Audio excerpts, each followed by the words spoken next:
کچھ لوگ تو یہ کہتے ہیں کہ کنٹینیو باقاعدہ 6 دن مکمل کرے. تو اتیاد میں اس سلسلے میں کہوں گا کہ یہ کوئی ضروری نہیں ہے.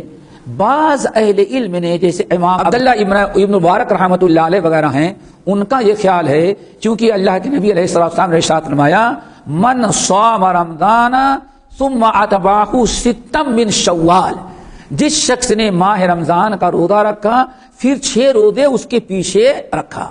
تو پیچھے کا مطلب کچھ لوگوں نے عبداللہ ابن مبارک رحمۃ اللہ علیہ وغیرہ نے یہ سمجھا کہ اس سے مراد یہ کہ فوراً عید کے بعد شروع کر دیا جائے، اسی لیے وہ لوگ کہتے ہیں بالکل شروع کر دیا جائے. لیکن انہوں نے بھی اس کو مستحب قرار دیا ہے. کہتے ہیں مستحب یہ ہے کہ عید کے دوسرے ہی دن سے شروع کر دیا جائے اور مسلسل 6 روزے رکھ لیں تاکہ بالکل رمضان کے روزے کی اتفاق ہو جائے، پیچھے ہو جائے، ساتھ میں ہو جائے. عید کی وجہ سے 1 دن کا گیپ آیا بس، یہ مستحب ہے. لیکن اکثر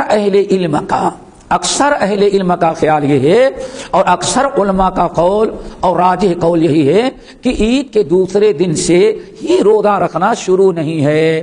آپ عید کا روزہ رمضان کو روزہ رکھ لیے، عید کی نماز پڑھ لیں، عید کا دن گزار لیں. اگر آپ